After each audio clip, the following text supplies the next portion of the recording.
السلام عليكم ورحمة الله وبركاته. فيديو جديد ولقاء جديد مع حضراتكم.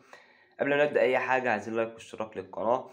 زي ما سمعنا طبعا كابتن يعقوب السعد وخالد بيومي والناس اللي كانت موجودة في الاستوديو بتاع النادي الأهلي والعين في اللقاء اللي خلص امبارح بسيمفونية، وخلص بفوز الأهلي على العين بنتيجة 3-0. الأهلي يكتسح العين في استاد القاهرة وسط جمهوره اللي كان مال الاستاد. الجمهور امبارح هم سبب الفوز. الجمهور هو اللي ادى الباور للاعيبه الاهلي ان هم يظهروا بالشكل ده، ولاعيبه الاهلي بصراحه ما خيبوش ظن وامل الاهلاويه وجمهور الاهلي، وقدروا يفوزوا في لقاء عظيم من لاعيبه النادي الاهلي. اللعبه اللي كانت مشاركه امبارح في التشكيل، طبعا هنقول التشكيل ادت اللقاء، يعني مفيش حد خلى نقطه جهد وما عملهاش جوه جسمه. فهنبدأ مع حضراتكم بالتشكيل دلوقتي، بعد كده نخش على أكبر قلعة رياضية في مصر اللي اتكلموا عليها يعقوب السعدي والناس اللي كانت معاه في الاستوديو. نبدأ بالتشكيل أولا. في حراسة المرمى محمد الشناوي، أكرم توفيق من على الباك اليمين، لرامي ربيعة لياسر إبراهيم، ليحيى عطية الله على باك الشمال. خط الوسط امبارح مروان عطية المسمار. لو كنت بتتفرج على فهد العتيب امبارح على MBC مصر، فهد العتيب امبارح كان مبدع مع مروان عطية. والستار بوي أحمد نبيل كوكا، وإمامهم الفنان إمام عاشور.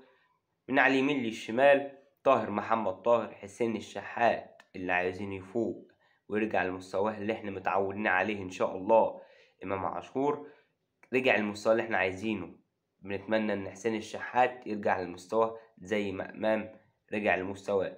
وفي خط الهجوم الفدائي الفلسطيني وسام ابو علي. طبعا الجول الاول جه عن توقع وسام، والتاني عن فني امام، والتالت عن ضربة جزاء قفشه. الاهلي فنن امبارح وقدر، يعني من 2013 مفيش نادي من فرق اسيا قدر يفوز على الاهلي. قابل الدحيل وقابل العين وقابل الأروى الياباني وقابل الهلال، محدش قادر على النادي الأهلي. النادي الأهلي مكتسح القارة وقدر يفوز بكأس بتاع آسيا وأفريقيا والمحيط الهادي. النادي الأهلي شرف لينا كلنا ولمصر كلها إن هو يمثل مصر في أي بطولة. وطبعا كان في ناس من جمهور الزمالك كانت بتشجع الاهلي امبارح بسبب الموضوع اللي حصل في الامارات، لكن الحمد لله اللعيبه طلعت بألف سلامه، وحاليا بقوا في مصر. الحمد لله على السلامه رجاله، وان شاء الله ربنا ما يكتبها عليكم تاني. اما نرجع لخالد بيومي ويعقوب السعدي عن اللي كانوا بيقولوه على النادي الاهلي اكبر قلعه رياضيه في مصر.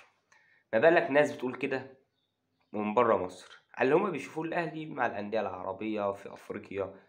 زو النادي الأهلي أكبر قلعة رياضية في الشرق الأوسط، في وسط أفريقيا وآسيا. النادي الأهلي أكبر قلعة رياضية. ما بالك بقى الناس بتيجي في مصر تقولك إن في نادي أكبر قلعة رياضية في مصر؟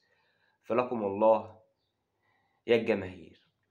وبكده تكون نهاية الفيديو. في نهاية الفيديو ما تنساش على لايك واشتراك، فعل زر الجرس عشان يوصلك كل جديد. وفي نهاية الفيديو السلام عليكم ورحمة الله وبركاته.